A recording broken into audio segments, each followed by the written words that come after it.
Southern Grampians Glenelg Primary Care Partnership. And I wanted to acknowledge the traditional owners of the land that we're meeting upon today. And for myself, that's the Gunditj Mara people, and pay my respects to their elders past, present and emerging. Obviously, in the southwest corner of Victoria, a lot of us are on Gunditj Mara country today, but a lot of you are also joining from other areas. So feel free to acknowledge your traditional landowners, either by yourself or even in the chat box if you feel like that too. So I want to welcome our participants today, and I know more people are joining as we start. We've actually had 60 registrations, which is overwhelming, but it shows that there's a real need and a desire for this, which is great. And I just wanted to acknowledge the Grampians Pyrenees PCP. We've got staff from there and partners from that area of the state as well, who are also exploring about possibly doing this in partnership with us. And I also, and she may not have joined yet, I can't see all participants at the moment, but I also just wanted to acknowledge the Glenelg Shire Mayor, Anita Rank, who's been a great supporter of lots of different place-based initiatives across the Great South Coast region. So thank you to Anita as well, joining us hopefully today. I don't think I need to go through online etiquette very much. I think we're all so Zoom savvy these days that we should have that right. But if one thing I do ask you, if you haven't done so already, is just rename yourself so people know what your first name is and what organisation you're from. And that's easy to do. Hover over yourself if you haven't done it before.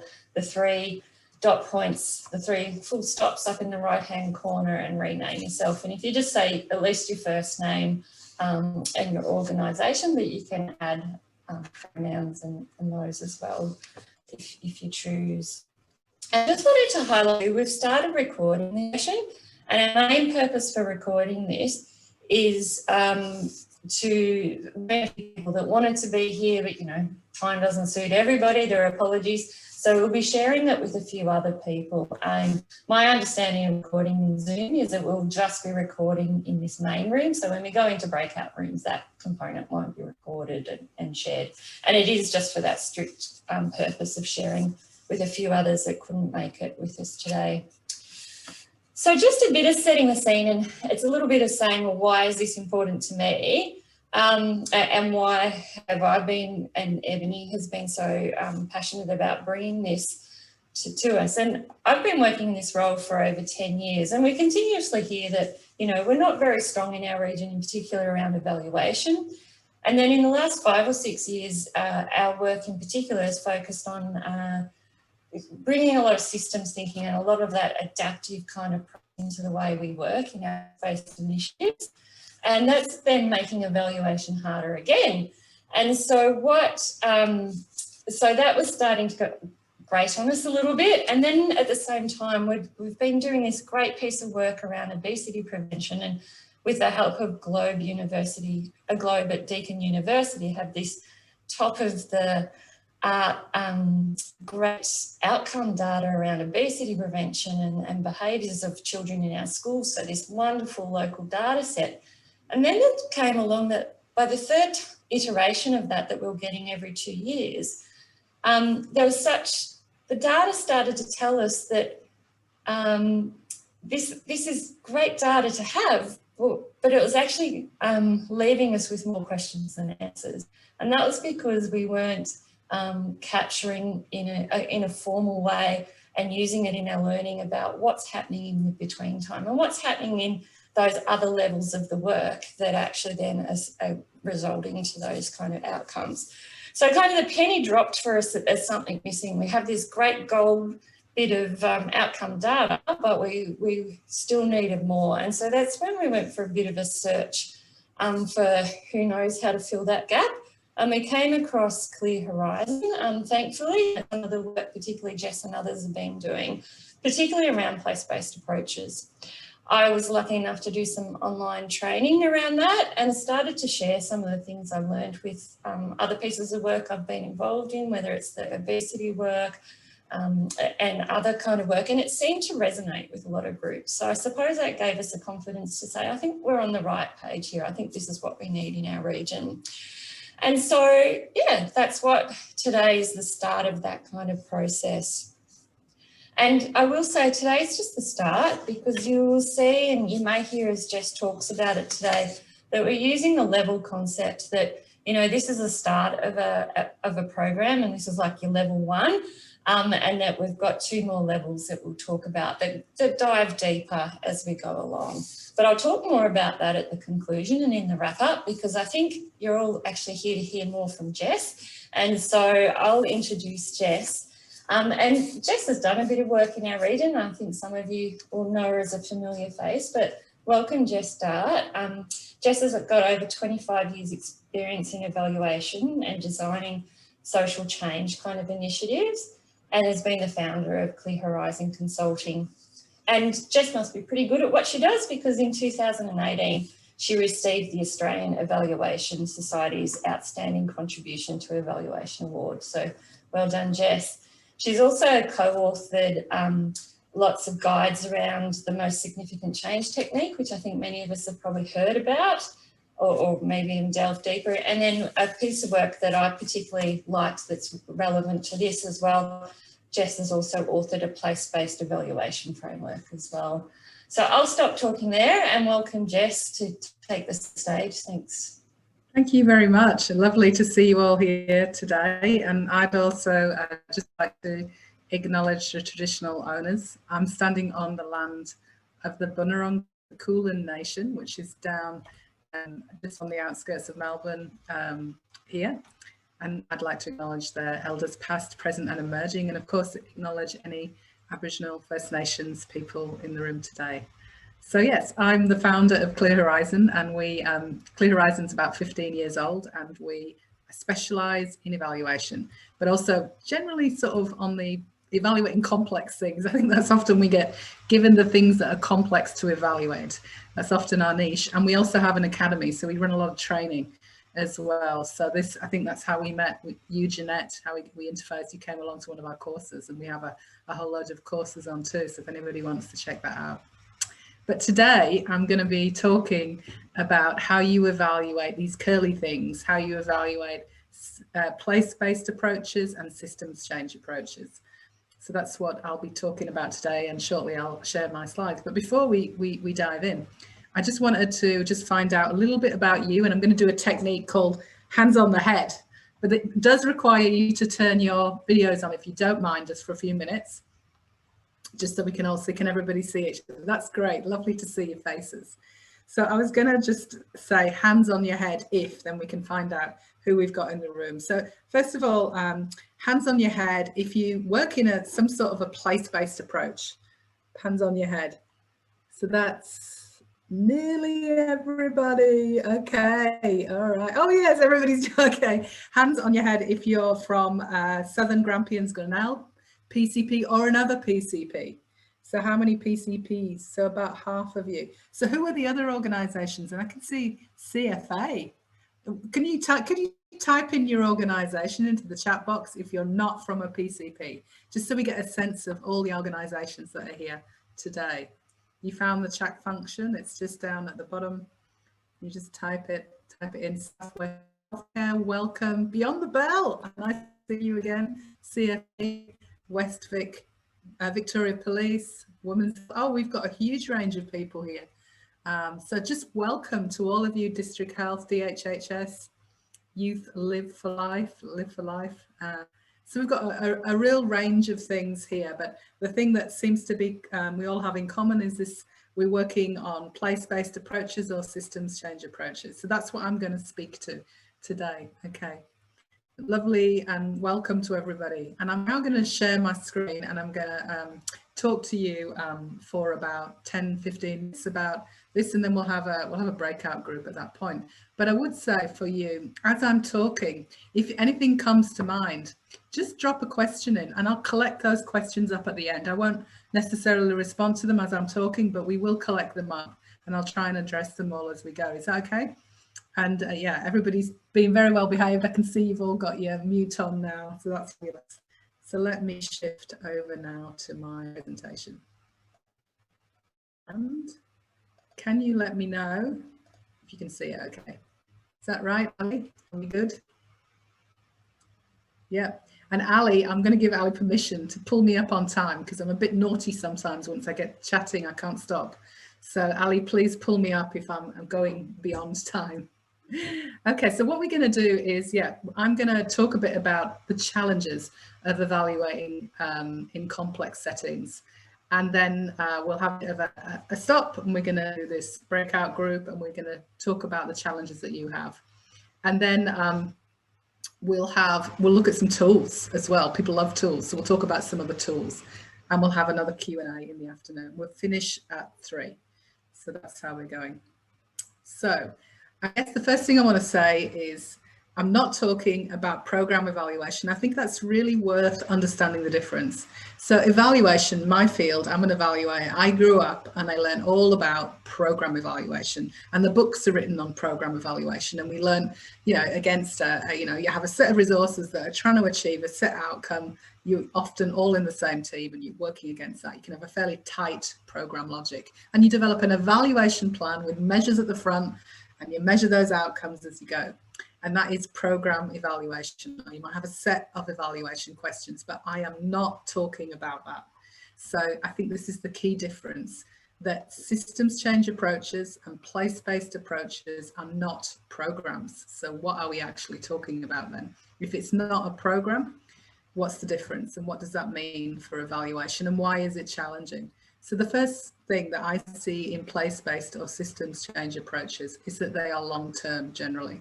So most of the place-based approaches I'm working on are more like 5 to 9 years, some of them. They're a long-term endeavour, and there are multiple programs involved, and they're across agencies, because it's people working together to try and solve a wicked problem. And therefore it hasn't got a program structure. It doesn't behave itself like a program. And I guess because we're trying to challenge a real wicked problem, we don't know what the answers are at the beginning. And that has a real impact for evaluation as we get into it. So we don't know exactly what we're going to do. We're going to try and work together to solve a problem. And there are more actors. There are more people involved. It often has community at the heart and less tight boundaries. The boundaries are not as tight because you might decide you need to focus on something else. So there's a rise of this sort of work. And one of the types of place-based approaches that I get involved is collective impact. And there are now over 90 collective impact approaches in Australia. Beyond the Bell, I saw you there. That's a collective impact approach, I believe. So that's one of the examples of a sort of on the far end of place-based approaches. But there's a spectrum of different types of place-based approaches that still apply. And sometimes it's more of a systems change approach where it's a thematic, like working on obesity is an example where trying to really tackle obesity from lots of different angles could also be considered within this realm. But I think it's really important that it's not the same as program evaluation. I have had to unlearn the way I do evaluation to work in this space. I've had to really rethink it and take a different approach. It's not the same. And it requires a different type of evaluation and a different type of approach to planning as well. The two are intertwined. So I'll try and talk about that as I go. But when you contrast maybe traditional evaluation that sort of sits in a more of a program land with this sort of evaluation, which is actually often called developmental evaluation, if there's a term for it, but non-programmatic or non-traditional program evaluation. Here's some differences. Let's have a look.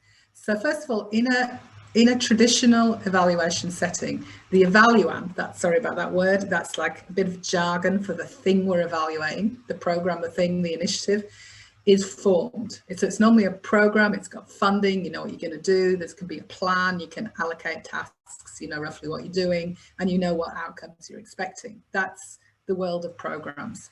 But in this sort of other world, the evaluand, the thing you're doing, it's not fixed because you're going to have to learn your way into it. You might have at the top a North Star of we want to reduce obesity, but you don't know exactly what the right thing is to do. You're trying to work that out. So in a sense, there's an innovation field. So there's an innovation niche to it. So that's the first difference. Secondly, often in program settings, the evaluator is seen as this outsider, and we place a lot of emphasis on independence and objectivity. But in this new world, generally the evaluation sits inside the team, and it's part of the team function, and it's feeding the learning constantly. And it's even either done by internal evaluators, or it's done by an external person who's sort of got 1 foot in and 1 foot out. I do that a lot. 1 foot in the initiative, but also not full time. So yeah. And then there's another difference there is generally in traditional evaluation, you have one plan that you spend ages developing. You have a theory of change or a program logic, and you have your indicators, and then you measure against that. And you might refine it a bit, but generally it's fixed. The evaluation plan is fixed. And after tearing my plan up 20 times one time when I was working on an initiative that kept changing, I decided it's not the right way of going about evaluation. So planning looks different. It has to be time boxed and shorter, and you have to respond to what's happening. So it's a different sort of process. It's more interactive and more iterative planning. The main focus of traditional evaluation is to support accountability often. It's to report to a funder on whether outcomes have been achieved. And maybe when it's good, to improve, to sort of inform future decision making, whether this program will be continued or not into the future. Whereas this sort of evaluation I'm talking about, it's got to feed real time. It's got to feed in insights all the time, week by week, month by month. It's got to fuel the learning process. So it's very much more about learning. So the main accountability of this type of evaluation is not to the funders to prove that you've done a good job. It's to make sure you are learning from your mistakes, you are learning what's working, what's not, and you have evidence behind that, and you're constantly moving forward. So very different orientation in this sort of world of evaluation. Now, so we've got some principles. These are the principles from the place-based evaluation training that we run. So one of this is the concept that actually I was talking about today. I ran a webinar today on strategic learning. I don't know if any of you were there. Were anybody there? Any nods? Well, it was a free webinar with Mark Cabage from Canada, who's a bit of a star in this area, and we should put, as soon as it's released, we'll send you the link and you can watch it. It's all about strategic learning, and that's really about a type of continual learning and feeding learning to ensure that you constantly update your strategy and improve what you're doing. And it's a very large part of this type of evaluation. Of course, we're still really focused on outcomes. So we need to have that North Star really clear. If it's obesity, for example, that needs to inform everything. And we generally use quite a lot of theory of change to really keep our eye on that, but we're working on what needs to be in place to get that at the same time. There's a strong focus on inclusion and how including, when we know to solve complex problems, we need to include the people that it affects and really get into their worldview. So there's a strong focus on inclusion. This concept of agile planning. So evaluation also has to be planned in a more iterative way than we used to do. To manage expectations, this is something I've learned, maybe worth a good tip for you guys, is it takes a long time to do this work, and funders often want results really quickly, don't they? So somehow you've got to manage that expectation and maybe look at different sorts of results in the early years so that you and get clear that what you're really going to get in the first 2 years is not changes in obesity at all. It'll be some of the other things that need to be in place. And at the same time, all the way through, we need to be aware of the system. And by the system, I mean, what is holding the problem in place? What is underneath the problems? Why is this happening? What's leading to it? And often we have to go down, down, down to try and think of the whole system and why it is as it is, and challenge that. Yeah, so there's some principles we use when we're applying this sort of approach. And how it looks over time, I wonder if this is useful for you, is in terms of time, we sort of start with a fair bit of setting up the evaluation, first of all. You need to be ready for it. You need to have sort of a container for learning, if you like. You need to have a sort of trust, role clarity, be clear on what you're doing, manage your expectations. And then as it's set up, you start to work with the learning that's going on in the team and try and bring everybody up to the balcony, see what's going on. So sometimes the evaluator holds the learning in this space. There's also technical work to be done at the same time. So I will often develop what I call an umbrella evaluation strategy, which is like a very light plan to guide the work. And it looks different. The sort of outputs are different from this type of evaluation than regular evaluation. Things like learning briefs and developing little plans for each piece of work, and learning reports and things like that as we go on. So this is sort of how it looks over time. You'll notice the top row is I've got the adaptive work to be done, and then the second row is the technical work to be done, and the third row is the output. So the work of an evaluator or evaluation in this context has got two parts to it. There's the technical work, which maybe you're more used to an evaluator doing, which is collecting data, baseline, doing a theory of change, writing a report, collecting baseline. But it also has this other role, which is helping to hold a group in learning and really trying to get the assumptions, wrestle with those assumptions, really challenge whether what we're doing is the right thing. And that's where you dive into that box of, okay, so obesity rates are going up and down. What is going on? Why is it working for some people and not others? That's where you start to really engage. Okay, so how are we going for time? Let's have a look. So somehow managed to lose my clock when I'm in this mode of viewing.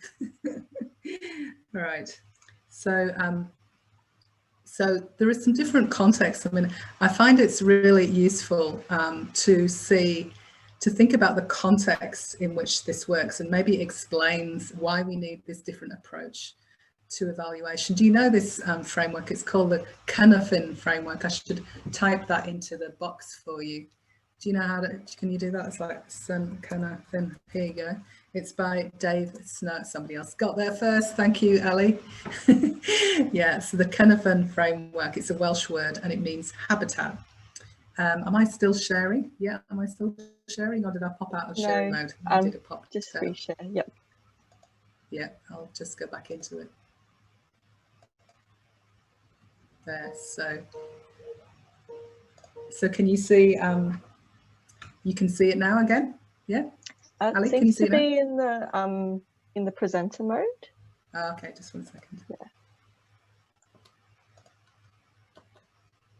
So, this is the fun of sharing. Gives you a chance to catch your breath anyway. Here we go. Now, is that good now? I'm in the right mode? Yeah. So this is what we call the, no? It's still, can you make it full screen? Might just be easier for people to see. No? Yeah, yep, that's it. Got that, nailed it. Remember how to do that. So these are 4 quadrants. So it goes obvious, complicated, complex, and chaotic in that. I'm going to talk it through in that order. So obvious stuff, things like you kick a chair, it falls over, you switch a light, it turns on. It's sort of instant cause and effect. That's pretty easy to evaluate. In fact, you pretty much know it will happen, so you can be pretty comfortable. Then a lot of work that we work in, a lot of the contexts we work in are what we call complicated. So complicated in that you often need to know your stuff to work out how things will work. Like building an aeroplane, you need engineers to work out how to build an aeroplane, but we can pretty much guarantee that that aeroplane will fly, thank goodness. And it requires expertise and detailed planning, and you can set key performance indicators and you can track your process. And like a lot of the traditional evaluation works really well in that space. And some things we do, some aspects of infrastructure or health or education maybe fit into that space. There is a good practice and you can find it and you do it and it will work. However, there's this other space which is complex. The problem is we don't know what we should be doing. No degree of expertise will tell us exactly what the right thing is to do. It's context specific, interconnected. So if we want to solve problems in this space, we can't just rely on good practice. We can't just read a book and decide what to do. We've got to actually try a few things, see what works, drop the things that don't work and keep doing the things that do work and try and build evidence. Now in this space, it's a bit like having a blindfold on and you're walking around feeling things and stumbling occasionally and like going back and finding your way. That's what this space is. And it requires a different type of planning and a different type of evaluation to work in this complex space. Now, I'm sure some of your work may fit into this space, but it's often a bit of both. So we can have a bit of both. But the typical idea of developing a big plan and developing some KPIs and measuring them doesn't work. So if that makes you feel any better, it made me feel a lot better when I learned this framework. You may already know it, but it made me feel so much better. The other space is chaotic, where there is no cause and effect at all. It's so complex that all you can do is act. And that would be in the middle of a crisis, in the middle of, you know, a war zone or a disaster. So most of our work is generally in the complex to complicated. And yes, the complex is so, there are so many cause effect relationships that you can look back and see why things happen, but you cannot predict exactly what will happen. So we have to take a different approach to planning. Okay, so I'm going to give you a breakout any second now. But before I do, I just wanted to identify some of the different contexts that we do this sort of work in. Some of the complex contexts that we see, and I've described it in 4 different contexts. So the first one is human-centered design. I don't know whether any of you are doing this sort of work, using service design or service innovation. You know that they are when they start talking about prototyping. It's that sort of space of using design to try a new approach. And in place-based approaches, there might be a little bit of this going on, human-centered design. The second one is the one, I guess, that most of us are in, which is major systems change and cross-scale work, such as labs, cross-organizational, collective impact, or incubator programs. And they are, you know, designed to disrupt the existing system, taking multiple things to scale. So, and they normally long-term. But some of you might be in this space, number 3, where you are adapting an innovation that somebody else has developed, and you're trying to see whether it will work in a new place, and you're trying to adapt it for that. It's another type of innovation. And then the 4th one is sometimes we have innovative programs that are funded over quite a long period of time, and they never settle. They're continually renewing themselves. So it's a continual plan, learn, do, plan, learn, do, plan, learn, do. With no intention of ever becoming standardized. So they're the 4 types of type of programming that we're seeing in this space. And I'd be really interested to see which ones you do more of. So at this point, we are going to get you to do a breakout. So the breakout group, the task is to work out, to think about which context you're in of those 4. Did any of those relate to you? So maybe meet each other, say hello, and maybe share which context you're in of those 4. Are you more a place-based approach, or more adapting an innovation from one to another? And like, what are your key challenges? That's what we'd like you to, what are your key evaluation challenges? What do you struggle with? So we'd like you to have a chat and come back and put the challenges into the chat box, but we're going to give you time to say hello to each other and discuss the challenges first. Okay, so are we all good? Any questions before we do that? Yep. Okay, let us go. Enjoy the breakout room. I'm going to stop sharing.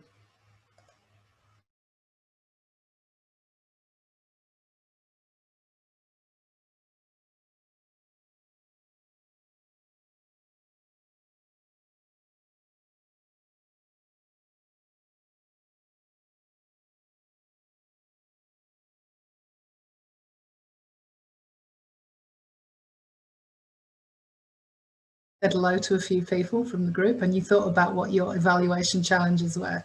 So what we're going to do is something called a slam chat. I don't know if you've ever done a slam chat before, but the idea is we all type in something and we don't press send until I say now, and then it'll all come flooding through.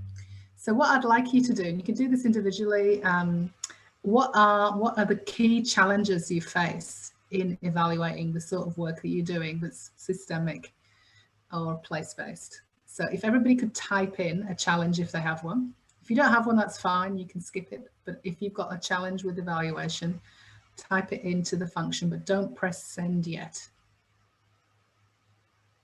I'll just give you a minute to type it in. I can tell when people are typing because you're all jiggling. Watch the jiggling. Wait till the jiggling stops.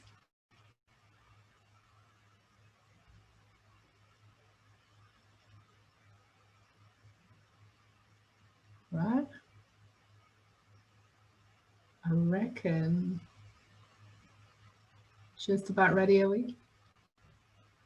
Nod? Ready to go?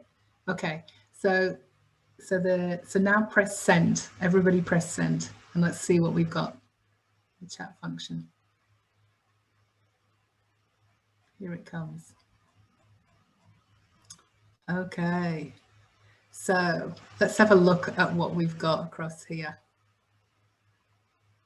So we'll start with, we've got lots of challenges, no shortage of challenges. So how to measure change. Time to do it. Funding models are short-term projects with a defined end. That's a real challenge for this sort of work. That's the funding model, isn't it? Really needs longer-term programming to do this sort of work. Programs changing too quickly around the main goal. That's part of the territory, isn't it? Enrolling partners to assist with capturing smaller impacts as we go. Yes, the smaller impacts as we go is one of the big challenges. How do we rethink what we measure? How do we know whether we're on track? And I'll talk about that as we go. Aligning funding expectations with organizational aims. Funding expectations generally is a really big challenge in my experience, that everybody needs to understand that this work takes time and that you're not going to get population level change in a year. I've seen so many funders expecting that. The issues are so complex, not sure what to look for or to measure. People don't recognize evaluation for learning, more success or failure badge. That's so true, isn't it? Making time to keep everybody engaged in the process. How to measure behavior change, okay. Finding medium-term indicators for complex issues. I think that's the thing that I'm gonna talk to you about, is about how you find these medium-term measures. Time and prioritizing evaluation and knowing best methods how to capture data and present it. Requirement of funders. Yes. So the balance of top down and bottom up, allowing both voices to be innovative. Yeah. So I like the way you've branched out from evaluation to give me lots of your challenges programming as well. That's great. Moving from traditional to developmental, adequate data, working with new partners, especially in COVID. Oh, it's so hard to build relationships, new relationships in COVID, isn't it? Don't you find I find it easy when people we already know, but harder online. Funders, appetite for developmental evaluation, soft data. Yeah. What do we need to know? Will it make a difference if we know it? Okay, so that seems to be there's some patterns there. So what I'm seeing is it's about how to measure these short-term changes, and also how to manage funders are two big themes that I'm seeing come through. So what I'm going to do, I prepared 3 challenges to talk to, wondering whether I'd get it right. I think that the challenges I've got are pretty much what you've talked about. So I will share my screen. I'll try and give in some of the other stuff as well. So back to the slideshow. So can you see that now? I'll make it big. Are we there? Yeah. Yes. Yeah. So 3 challenges that I want to talk to you about were the challenge of addressing the long-term nature of change and how to find those shorter-term measures that we talked about just now. Also using evaluation to help us learn and adapt our work as we go. And it's particularly relevant if you've got that fast changing, if your work keeps changing, and how do you use evaluation to help? And I thought you might be interested in how to use evaluation to do rapid testing as well. That didn't come up, so I'll focus on the first 2. So addressing the long-term nature of change. So the way we address this in evaluating this sort of stuff is to try and get clear on the phases of change and to focus on different phases at different times. So, and we use a lot of theory of change to get clear on this, but in the evaluation framework that we developed, so we developed this thing called place-based evaluation framework. It's free. It was sponsored by federal government, DSS, and Queensland government, and it's got a toolkit and everything, so you can access that. But we instead of doing a typical up and down sort of program logic, we develop these layers. So, and the main 5 layers, I'll introduce them to you, are 1, getting the foundations in place. 2, setting up the enablers for change. Now, the enablers for change can take several years to form, and you can evaluate whether you've got them in place. And then the systems changes, and I'll talk to you about what we mean by that. And then it's moving up to changes for our clients, for the community. But we've got 2 levels that we look at. First of all, we look at instances of impact, which happen first, a little bit like popcorn. It goes pop, pop, pop before you get population level change. You tend to get cohort level change, or for a few families that you're working more closely with, and that can be captured earlier. So taking these 5 levels, and then you've got the top, of course, the sustainable positive population level outcomes. Now, if I just switch to this one, I've thrown this across time and given it a bit more detail. So let's say this is a 9-year initiative, right? And you want to address a population level change, a health change, or like children thriving by 5 or something, or obesity. That might take, let's say, 5 to 9 years. Now, it's fine to, you might need to develop the baseline condition early and monitor it, but maybe you won't get stable changes for 9 years. So what do you do in the meantime? Because you can't just say, we've been really busy, we've done great work, trust us, we'll show you the results in 9 years. That's not going to work for funders, is it? It's not going to work for you either, because you won't know whether you're on track. You could wait 9 years and get nothing. And that does happen quite a lot, let's be honest. So, so what do you measure in the meantime to see whether you're on track? Well, often I have this year 0, because lately I've seen year 0 that's lasted more than a year. Year 0 is startup, setup. And you can look at things, even in this phase, like how well are the funders positioning themselves to enable and influence and unblock. And if you have a facilitating partner or a backbone, a lead, how are they setting up the foundations? And then the first thing that you tend to see in the first 3 years are these conditions for change that need to be set up. And they range from things like, whether community gets more direction, capacity building, the collaboration that starts to happen, and the sort of learning culture being built.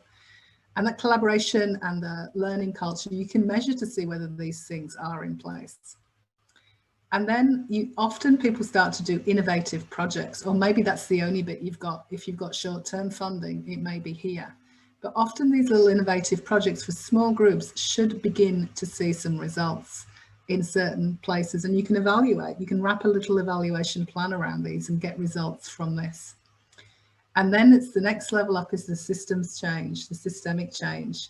And I'll talk to you a bit more about how we measure that shortly. And we use the Waters for Systems Change to think about this. And we look for changes in power, power dynamics, flows, interactions, practices, and policy and mindsets. And you see these little arrows feeding into this. You do tend to have change happening earlier, but it just increases as time goes on. And then instances of impact. Now, the instances of impact can happen fairly early on. We often capture these by way of qualitative stories, like using things like the most significant change. They're great for building momentum and keeping funders happy in the short term. And they will come out of the innovative projects, and they will come out of the systems change. So it's a great thing to measure. And meanwhile, you can monitor the change in the high level stuff, but you might not see a huge amount of change, because unfortunately change isn't linear. You don't start seeing a few people improve their obesity levels and a few people more. They tend to get nothing, and then you get change, because you need to get all the pieces in place first.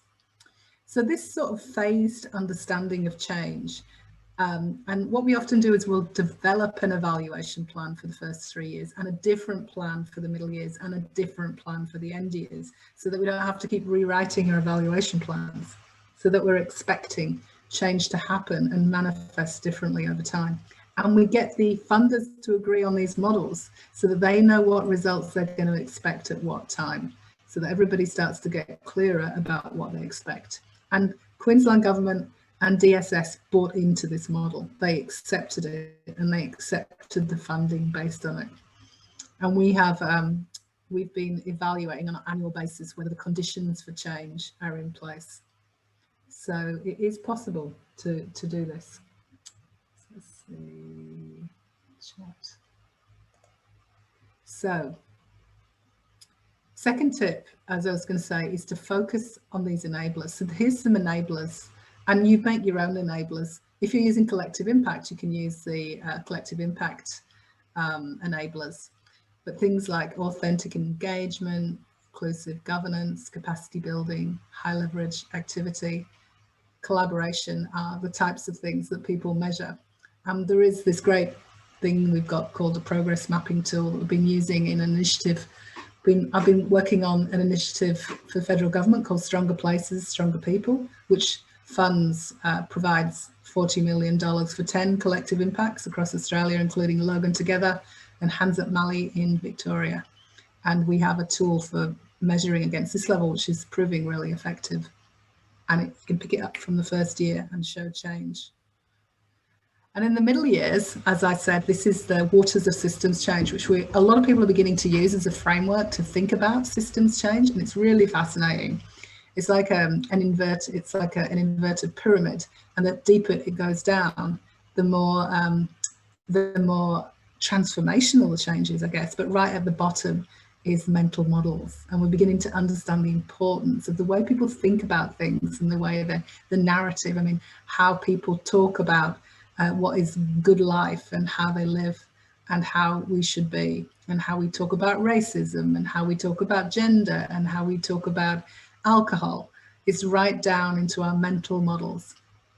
And we can evaluate all of these things, often with more qualitative methods, more exploratory methods, and often end up with rigorous case studies to capture these.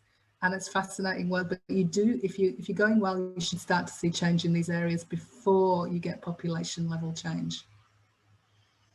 So that was one challenge about basically dealing with the phased nature of change. The other one I wanted to talk to you about is really using evaluation to help you learn and adapt. And I guess what we're beginning to think about is strategic learning. And I'm sure some of you will have heard of double loop learning. Yeah, it's old. It's like Adjuris and Sean from the 1980s, I think, first introduced us to single and double loop learning. And I guess a lot of the learning we do is single loop. So it's sort of like we do stuff, we measure the outcomes, or see how many people turn up and see what the results are, and we replan. But ultimately what we're doing in that loop is important, and it's like continuous improvement. And we are basically adjusting the dose and adjusting the program. And that is a type of learning that's important, and that should be done fairly quickly. But there is a second type of learning that we have to do as well, an adaptation. And that's really questioning the assumptions that we're holding and our theory of change, if you like, about how we think we should be doing this work. And so it's important not only to do that single loop adjustment, but also to really thinking about, are we doing the right thing to achieve this outcome? There might be something different we need to do completely. The example that they often give of, if you've never heard of single and double loop learning, is like a thermostat is an example of single loop learning. So you've got your air conditioner up there and it's set to, I don't know, I've got mine on quite warm today, feeling cold, but say 24 degrees. So it's set there, and if the room gets cold, it blasts out more air. It adjusts, doesn't it, to keep you warm, to keep the temperature at a standard. But the systems are set. There's no change to the overall policy settings. You're just trying to adjust the dose, the amount to keep things constant. That's single loop learning. But the double loop one will be well, let's get rid of the air conditioner and put a jumper on, or move house. Go and live in Byron Bay. One of our consultants has just gone living in Byron Bay, and I'm feeling jealous. It's lovely and warm there. So that's the idea of really changing everything, completely changing the way you do it. And that's the double loop. And we need to do both types of learning. And actually in this field, there's even a third type that people are beginning to talk about, triple loop learning. And there's a great paper that's been released on this by Mark Cabage and Fiona McKenzie. And they talk about the need for us to learn about how we're showing up as well, us, how we are learning individually and using Theory U. I don't know if any of you have been using Theory U, but there's a really interesting lot of work about working with ourselves. I can see some nods. Yeah, so that's another tip. I guess there were the two things I might share with you. I'm going to stop sharing at this point because I think they're the two things that respond most to your challenges that you said. So I'll leave the third challenge because I don't think it was as relevant to your questions. But you talk about expectations and managing funder expectations. I think this idea of all getting an agreement up front about how change happens and what you expect to see after 2 years and what you might see after 4 or 5 years is a really important step to manage expectations and also to help you report on progress. It can do that too. At the same time, as if you're not achieving that, you've got time to fix it up and go back and try again. So it's really good for adaptation as well. So I reckon I feel like I've been talking quite a lot and we might move into the Q&A part of this now. So let me just see. So we're at 12. Yeah, I'm on time. I'm pretty much on time. Good. I've left a little bit more time for extra questions and answers because I've slipped a little bit, but I'd be really keen to have a bit of an open discussion now about how you found that and any questions you have about what I've said so far. So we're going to move into a Q&A mode. So feel free to type your questions into the chat function, any questions that you have. And is there any questions that came up while I was speaking, Ali? I'm not sure. Let's see. We've got so much in the chat function. We've been very chatty already. I couldn't see anything come through. I just put some links to some of the papers that Jess mentioned, if you wanted to have a look at them. Yeah. Let's see. So do we have any questions? And you feel free to unmic, to turn your mic. You can chat. You can actually, we've got time to do proper questions and answers verbally. Can you believe it? So if anyone wants to take their mic off and ask a question, you can do that now. I'll kick off just for the hell of it. One of the things I heard a fair bit in the little group that I was in, the small group I was in, Jess, is it is still that kind of, a lot of our work is in that short-term funding kind of model. And I'm interested to learn from your journey, like with the Queensland government and others, is how have you actually been able to shift funders' thinking around into more of a developmental evaluation process? And is there any kind of small steps you can take in making that, I suppose? I know it's not a very well constructed question, but it's that whole thing about, like, if you want to, if developmental evaluation is really about learning, which I think is really valuable, but you still got this pressure from funders, how do you kind of balance that need? Yeah, it's a good question. I mean, a lot of my work has been on longer term things, I have to say. There's quite a lot of it going on. So it has been achieved. So we've been working with DPC with some of their place-based stuff.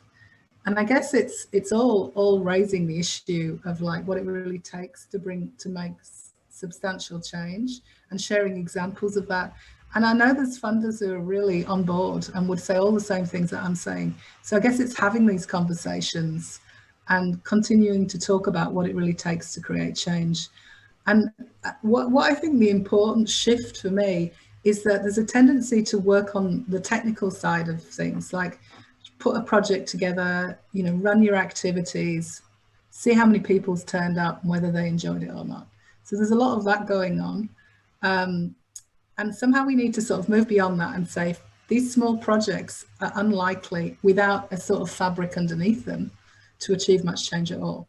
So we need to sort of get together and work on collaboration together. And sometimes it doesn't need new funding. It needs us to work together so that our projects add together to make more.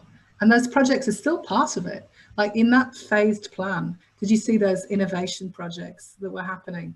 So if they're part of a bigger fabric of us all trying to work together to focus on shifting something, then we can make sure that those projects really do, but they have to be part of a bigger thing. I think that's the point, isn't it? What is the bigger thing? Don't see projects on their own as the solution. They're part of the solution. And but there are many frameworks for doing that.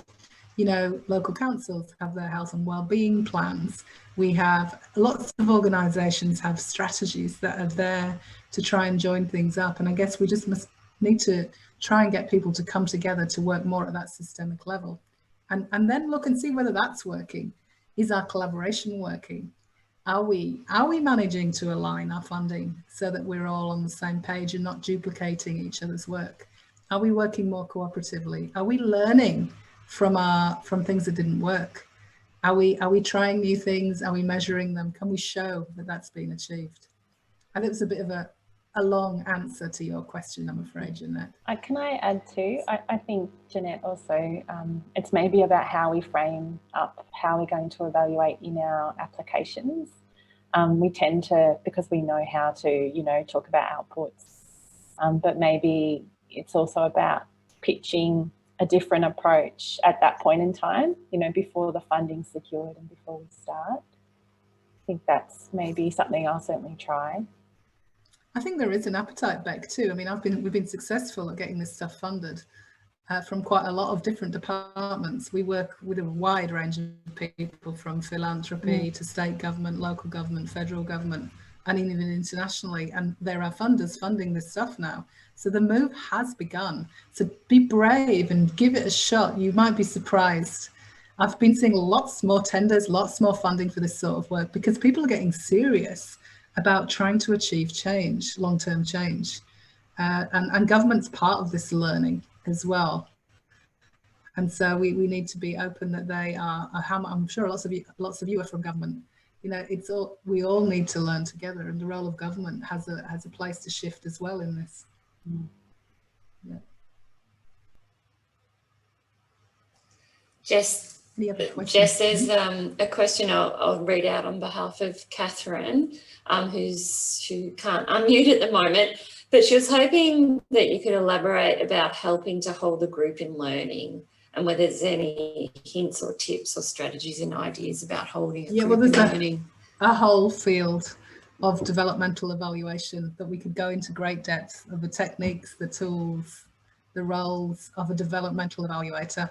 But a developmental evaluator it's an emerging concept of an evaluator working with a group, and who sort of brings facilitation skills or strategic facilitation skills and a big toolkit of evaluation tools, but holding a group in learning. I'll just give you a practical example if you like.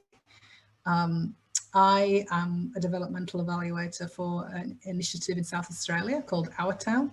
So it's a community-led mental health initiative that's going to be working with 3 towns over 10 years. It's funded by philanthropy, so it's not state funded. And I work with the Australian Centre for Social Innovation, TAXI. They're the implementing partner and we're the evaluators, and we work together very close. So we have monthly meetings. I had one yesterday, and they go through you know, what they're learning, and I sort of sit there like a critical friend, and I challenge them on a number of fronts. So I say, now guys, remember, like 2 months ago, we said we kept falling into this pattern of like going too fast and being frantic. Are we doing that again? Is this a pattern that we're repeating? And they go, oh yeah, we are. And then we talk about how we can try and address that. So my job is to capture the learnings, first of all, see the patterns, feed them back to the group, and remind people to try and get out of the loop that they get stuck in. But also we have a set of agreed principles for the initiative. So there's things like things being community led, which is we constantly have to remind ourselves that we're not leading. So we constantly say, how are we going against this principle? So I will constantly bring these principles up, and we'll do little assessments of how we're traveling and whether we're on track. And it's very honest. It's very, very deep about how we do it, to try and hold the group in that constant learning and adhering to a set of principles and not getting stuck in patterns. At the same time, I'm collecting data and you know, doing little light evaluations and presenting it back to the group. So I'm doing multiple things at once. But that's an example of sort of holding a group in learning, or holding them back to the principles that they set for themselves at the beginning, and reminding them of what they said. You said 2 months ago that you weren't going to do this again. I've got a feeling you might be doing it. It's that sort of thing. And it requires a very trusting relationship to do that. So that's why when I said the phases of doing this sort of work, I had to set up this container for change at the beginning, where you can really talk about what's working, and it's invited and it's not seen as criticism. And you have to be careful, of course, not to be personal about stuff. You have to work on the systemic levers and understand that we are all part of a system. So that's the sort of thing that you do as a developmental evaluator. But there's also a technical side to it, which is actually collecting, you're going out and doing mini evaluations and case studies and surveys and baseline and theory of change and so forth. It's just a little bit more organic in how it unfolds. Yeah, hopefully that's helpful to you. But developmental evaluation is very different than regular evaluation. It's often a service. So it's often contracted by way a number of hours rather than a plan and a milestone. So it comes more like you have an attached, and I'm not there all the time, it would be too expensive.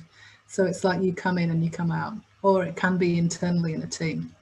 It's a little harder when you're internal, just because you get caught up in the washing machine and you can't catch the learnings and hold the group. You're in the group. You feel like you're in the washing machine. Wow. You sort of almost have to step out and hold it as it goes round and round. Yeah. That's what I mean. Hopefully that gives you an idea of what we're talking about. It's like a mix of facilitation and evaluation, really. Yeah, at a very basic level.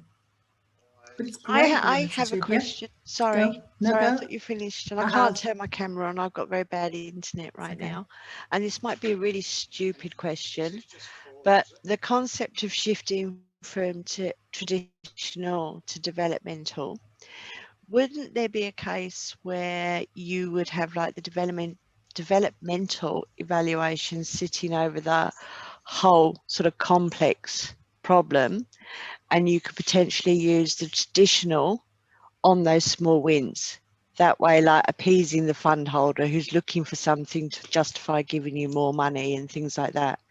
Can you mix the two like that? Yeah, I mean, I bring every tool like it. Well, developmental evaluators bring every tool they can to the table, to be honest. So I think the thing that maybe I haven't made clear is the difference between developmental evaluation and traditional evaluation. One clear difference is the purpose, not the tools. The purpose of developmental evaluation is to help build something, to make something, to work out what to do, to solve a problem, to move forwards. It's not to prove it. So you can do any tool. And if the tool is to wrap a traditional mini evaluation or a little evaluation plan around a quick win or a high leverage activity, sure, that looks a lot more like traditional evaluation, smaller, like a mini evaluation plan. I just keep them light and fast, so pop them out. Okay, we've worked out we're going to do this, how are we going to evaluate it? Quick plan. And that does look a lot more traditional, and you can have a program logic and you can have some measures and some questions and measure it. And that does actually totally happen in there as well. So yes, Tracy, you can combine those traditional evaluation elements, but I would just advise you to also look at whether you're weaving the fabric together. Often think of it like there's ground that you have to tend, and then you've got your trellis that you've got to build, and then you can grow vines up it. And if the vines are projects, they can get all the way up if there's a matrix for them to grow on. Does that make sense? So you've got some builder conditions, but it's really worth evaluating the conditions as well, because if they're not right, you're not going to have success. If your collaboration's not there, if you're not doing the power sharing, if you're not looking at the problem systemically, you're unlikely to have much in way of results. So you need to sort of work on both things at once. That's sort of like, the enablers and the projects. Thank you, that makes sense. Thank you. Okay. So I wonder whether I might share the last challenge. So I think we might be ready for it now. So I might go back to sharing my screen and do the last challenge. Is that all right? And this is how to do rapid testing and the actual methods that we use. Yeah. So let's share. I'm just going to do this in a couple of minutes, and then we'll go back to the to the session. Can you see that okay? Ellie? Yeah, we're good. So the challenges of measurement in these space is people tend to, some of the mistakes I see people having is just measuring things that end up being more outputs, just outputs and activities, and not really getting any insights as to whether that bigger piece of work is actually having any difference, or whether you are beginning to shift the things that hold the problem in place. The other mistake I see people making is overshooting and measuring just the high level, and no change happens. Or if it does happen, you can't show that it was you, because you don't, it's just too high up. So the secret is to find the middle ground.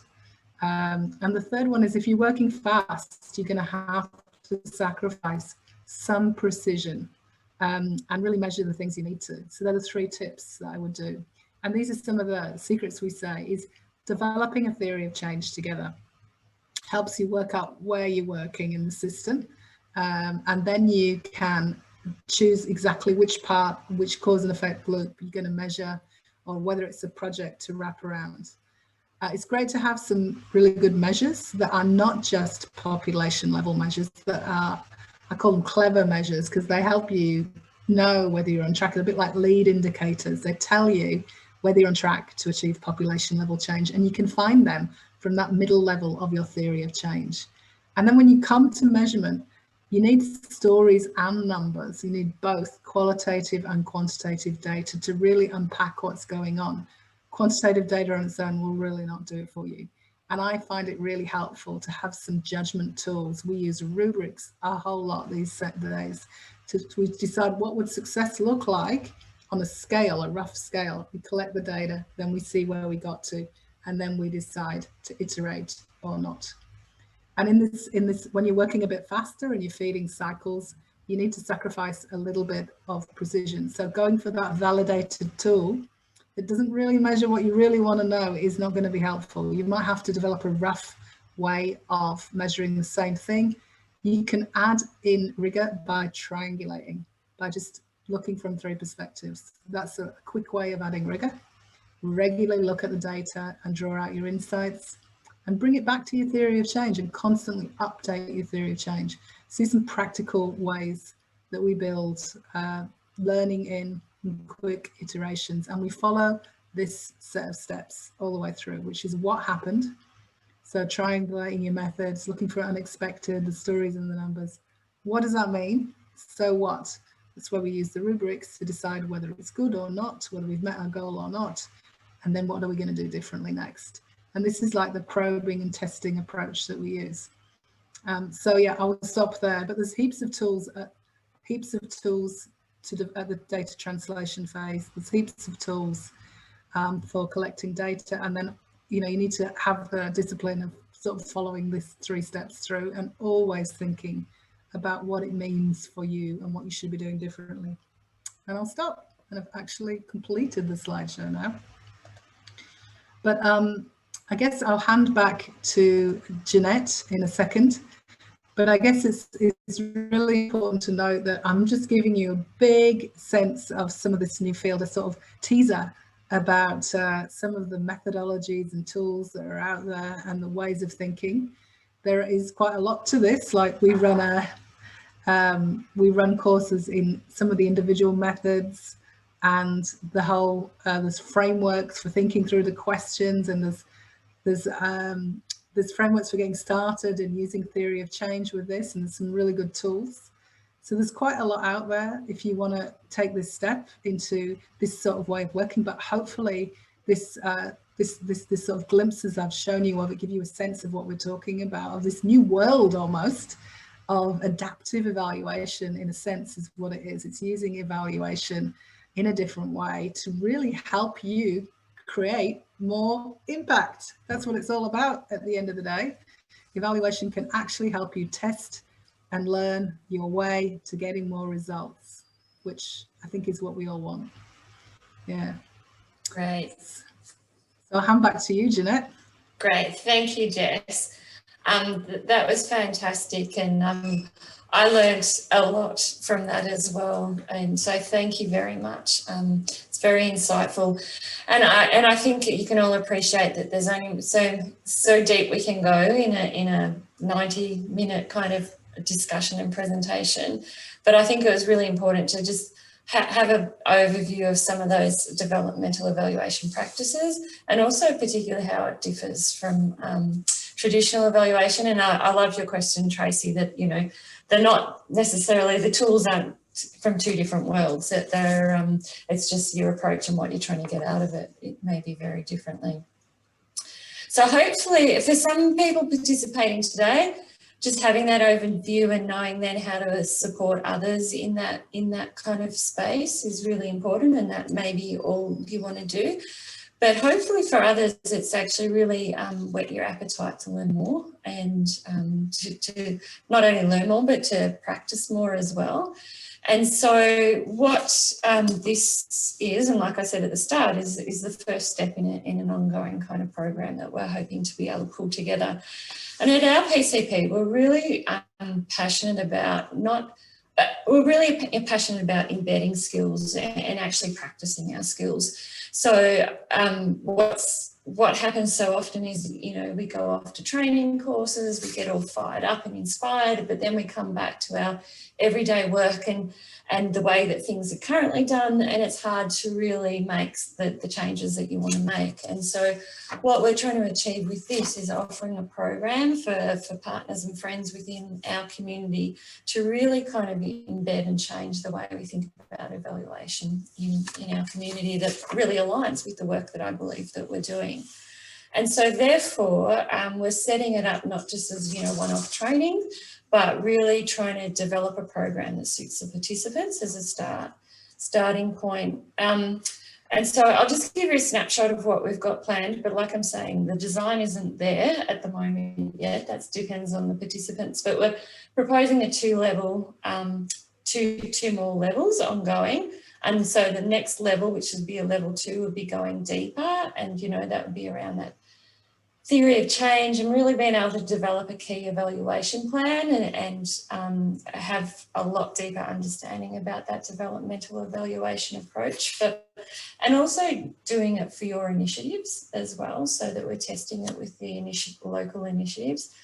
And my thinking at the moment is I'm really recommending that to people that are working in initiatives and in working groups in those initiatives, to really get that deeper level of knowledge and involvement in that form of evaluation. And then level 3, we're thinking, is really going into detail about then implementing that evaluation kind of plan and process, and knowing what tools to use, and knowing the tools and being, you know, that moving towards being that developmental evaluator in our region is the aim. And so really focusing on, you know, a smaller group of people that would have that as embedded in their role and activity in their kind of position is where we're pitching the level 3. And for the level 2, we're kind of thinking a max participants of about 25 people to enable that really small group kind of learning, and we'd expect even a smaller group moving into the level 3. But we've got some flexibility around that as well. It is deeper learning and requires a fair commitment. It's not just a one-off workshop session. And so at the moment, we're thinking it's for a level 2, it's around 10 hours of online group contact time. And to get the most from it, that you might want to even contribute another 10 to 15 hours of further reading or practicing just to get through that type of content well. And in a similar way with level 3, but the other thing that we wanted to add into the level 3 is more of that practicing, and so that you practice within your own initiatives, and that over the following 12 months, we'd also have a supported mentoring process through that 12 months as well, like a quarterly kind of mentoring process. And then I envisage, even from a PCP's point of view, towards the end, that we'd also be setting up some kind of continued learning type of process as well, because I think I won't get the words right, but it's the you in the learning as well, and how we can keep developing that. I think I've been upfront all the way along that that's also a significant cost component to this, and part of that costing is obviously because we want to make sure that we tailor it to what the participants want, and that it will be for the participants in the region. So at the moment it depends on numbers, but we're thinking it's somewhere between the $500 to $1,200 mark for level 2, and the same again for level 3. And but we do understand that for some organisations that may rule you out, and therefore would like to have a discussion with you if that was your case, with the hope that we could find some sponsorship of some positions for people that funding may be a barrier. But we want some feedback about that too. None of that's set in stone, far from it actually. And so what we're asking you to do, and I think Ali will just be able to put it in the chat box now, we're asking you to complete a very quick survey, like it'll take you 3 minutes, to give us some feedback about today's session, but also about some of the next, your interest and whatnot for the next levels as well. So I'll just ask, is there any, and there's an option in that survey to actually ask more questions, but is there any questions from the group about any of that kind of logistical stuff for the next setup that we might just answer now? And just unmute yourself if you've got a quick question. Oh, Jeanette, I may have missed it, but the time frame for making that decision and having the discussion or for me, it would be at board level. Yeah, that's an important question. So Kate, and everyone, what we're hoping is to get that first bit of survey information back from you by the end of this week, which I'll ask tomorrow afternoon, so that we can make a quick decision around that pricing point in particular. And it's also questions about delivery and when, and we're thinking of delivering it. I like everything to be done before Christmas. So my aim is that we'll be running with it in November, December this year. And so the only commitment I can make, Kate, is we'll get that information out as soon as possible, and we'll actually be asking for even a more formal expression of interest. And that's a way for us to even gather more information about what people want to get out of it as well. So that then I'd say there'd be a good month in between in your calendars to be able to get them to board meetings and whatnot for approval. And, you know, there's nothing stopping you putting in an expression of interest, and then if you can't go through with it for different reasons, that's just keep talking to us, Kate. But yeah, that's what we're kind of aiming for. But thanks for that.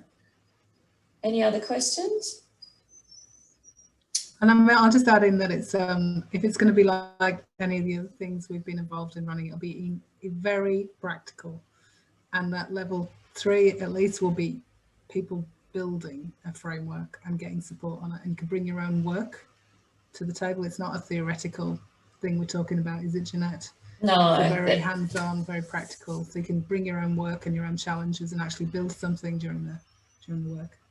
Yeah. That's right, and then build on it during those mentoring sessions afterwards for the following 12 months as well, because that work, because we work so collectively, a lot of that work will have to go back and forth between working groups and people as well. Awesome. So in closing, I need to do some thank yous, some very important thank yous. So firstly, I want to thank Jess for so generously sharing her knowledge in such a clear and wonderful way. So thank you, Jess. It's always great to have you involved. I want to thank Ali particularly for your technical support. You can never underestimate an important tech person that makes these things go smoothly. So thank you so much, Ali, for that. And I also want to acknowledge Elise Barkley from Clear Horizon as well, who's not on the call today, but Elise has been in the background making sure and helping us generously all the way through to make sure that this gets off the ground today. And likewise, I want to acknowledge Ebony Jenkins from this PCP as well. Ebony is the person that's made this happen and will continue to make this work happen. So thank you very much to Ebony. And most of all, I thank all the participants. Thank you very much for for coming along with an open mind to learn and listen to different ways, perhaps for many of us to think about evaluation. And I look forward to continuing the conversation with you. So if you can just remember the survey link, it's either in the chat box or Ebony sent it out earlier this morning. If you can get that back to us so we know where we're heading with this. And I just really thank everyone for your participation and wish you an enjoyable rest of your day. So I'll close the session here well ahead of, well, 3 minutes to go. So that's pretty awesome too. Thank you, everyone. Thank you, everybody. Bye.